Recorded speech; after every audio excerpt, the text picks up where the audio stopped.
Before electricity, messages from London to Calcutta traveled by sailing ships, taking 4 to 6 months, making centralized control impossible and forcing distant governors to decide without immediate imperial instruction. Because of this delay, rebellions, tax failures, and wars often concluded before orders arrived, giving colonial commanders practical independence and weakening the real authority of metropolitan governments over vast territories. This is History and Society, where we explore how systems quietly shaped civilizations long before people understood what was happening. In early 19th century Europe, semaphore towers using flags and shutters formed relay chains across France and Britain, transmitting coded messages only by daylight in clear weather. Fog, rain, darkness, and terrain broke these visual networks, proving that line-of-sight communication could never support empires whose power depended on constant coordination across seas and continents. In 1820, Danish scientist Hans Christian Ørsted showed that electric current could move a magnetic needle, revealing that invisible forces could transmit signals instantly through metal conductors. This discovery turned distance into a technical problem, encouraging states to imagine command systems no longer limited by horses, ships, or human endurance. During the 1830s, Samuel Morse and Alfred Vail created Morse code, converting language into standardized electrical pulses that could be transmitted and decoded anywhere along a wire. A shared code allowed operators across nations to understand identical signals, creating the first truly universal communication language for bureaucracies, armies, and commercial networks. Industrial copper production in Britain and the United States enabled long, uniform wires to be manufactured cheaply, supporting continuous electrical circuits across cities, borders, and railway corridors. Mass-produced wire transformed communication from isolated experiments into scalable infrastructure capable of linking capitals, ports, and military centers into unified control systems. In 1843, William Montgomery identified gutta-percha from Malaya as an ideal waterproof electrical insulator, solving the problem of protecting cables beneath rivers and oceans. This material allowed telegraph lines to cross seas without short-circuiting, turning water from a barrier into a medium carrying imperial commands and commercial intelligence.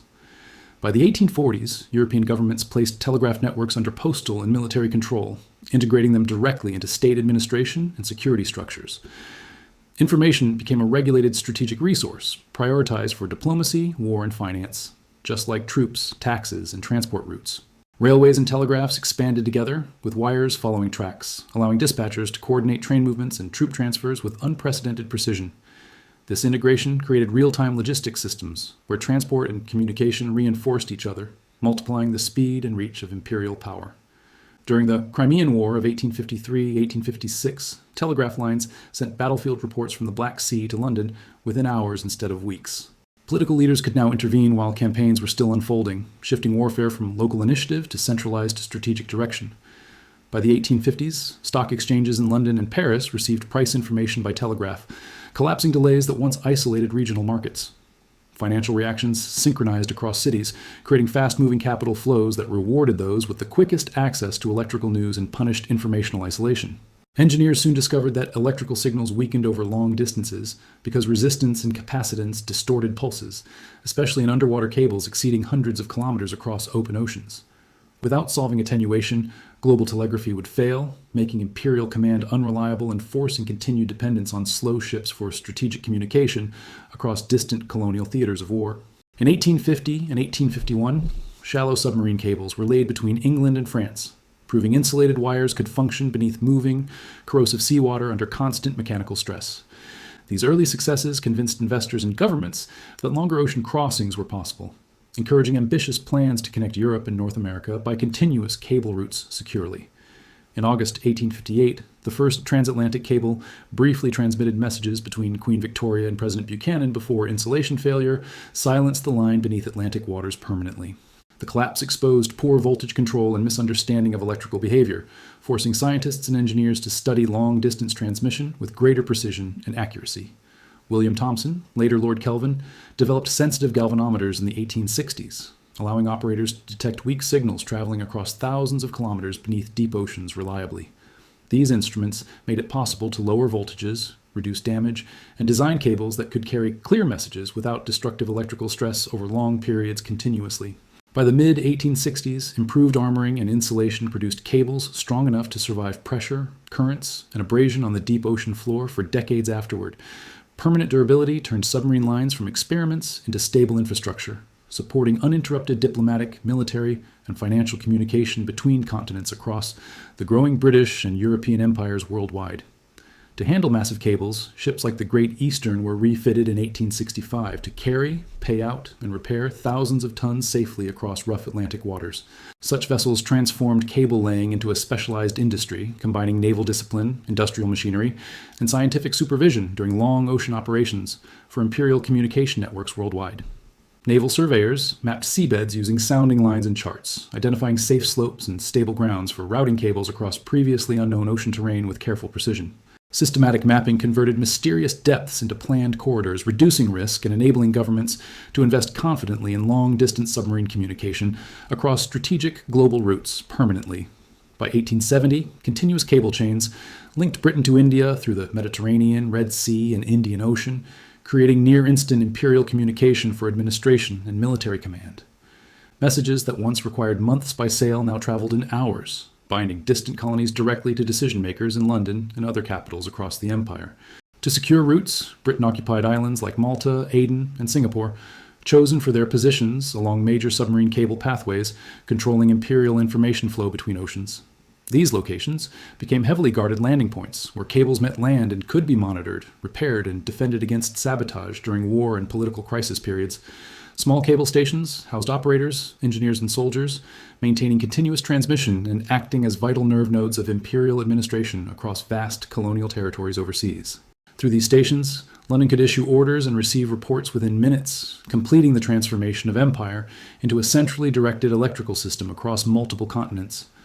By the 1870s, British naval planners integrated cable routes into strategic doctrine, treating communication lines as critical infrastructure equal to ports, coaling stations, and fleet anchorages. This planning ensured imperial fleets and governors could receive synchronized orders, allowing coordinated movement of ships and troops across oceans with unprecedented speed and unity. Diplomatic offices in London, Paris, and Berlin began sending instructions by cable, replacing weeks of uncertainty with near-instant political coordination during crises and treaty negotiations. Foreign policy became centralized and rapid, reducing ambassador autonomy and allowing capitals to react immediately to shifting alliances, revolutions, and military escalations worldwide. Colonial administrations in India, Egypt, and South Africa were directly linked to metropolitan ministries, transmitting census data, tax figures, and security reports daily by wire. This flow of information tightened bureaucratic control, shrinking decision cycles and binding distant provinces more closely to central authority than ever before in imperial history. News agencies like Reuters built exclusive access to cable networks, turning speed of transmission into commercial dominance over global information markets during the late 19th century. Control of cables meant control of narratives, allowing empires and corporations to shape how wars, markets, and political events were reported across continents in real time. Intelligence services learned to intercept and decode cable traffic, recognizing that messages moving through wires carried military plans, financial secrets, and diplomatic intentions. Signal interception created a new battlefield, where information itself became a weapon, and security depended on encryption, routing, and physical protection of communication lines. During conflicts like the Spanish-American War of 1898, cutting enemy cables became an immediate objective to isolate forces and disrupt command structures. Severed communication forced commanders to act blindly, proving that destroying information links could paralyze armies as effectively as sinking fleets or capturing cities. Governments developed redundancy by laying multiple routes and alternative paths, ensuring messages could be rerouted if one cable was damaged or intercepted. Networked resilience transformed communication from fragile experiments into robust systems capable of sustaining imperial operations during prolonged global warfare. International conferences debated legal status of submarine cables, attempting to define neutrality, protection, and responsibility for infrastructure lying on the ocean floor. Law struggled to keep pace with technology, as states realized that whoever controlled global communication arteries wielded immense political and economic influence. Telegraph schedules required synchronized clocks, pushing adoption of standardized time zones to coordinate transmission across continents and oceans. Shared time systems aligned markets, militaries, and governments, reinforcing the sense that the world now operated on a single, continuous temporal framework. Commodity prices for cotton, wheat, and metals were transmitted instantly, linking farmers, traders, and factories into one global economic network.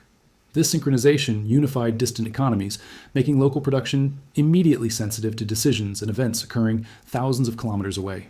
Psychologically, instant cables collapsed distance, making politicians and merchants feel events in Asia or Africa were occurring almost inside European capitals simultaneously in the late 19th century. This new mental map encouraged global planning, faster reactions, and a belief that power could be projected and managed continuously across the entire planet in modern imperial capitals.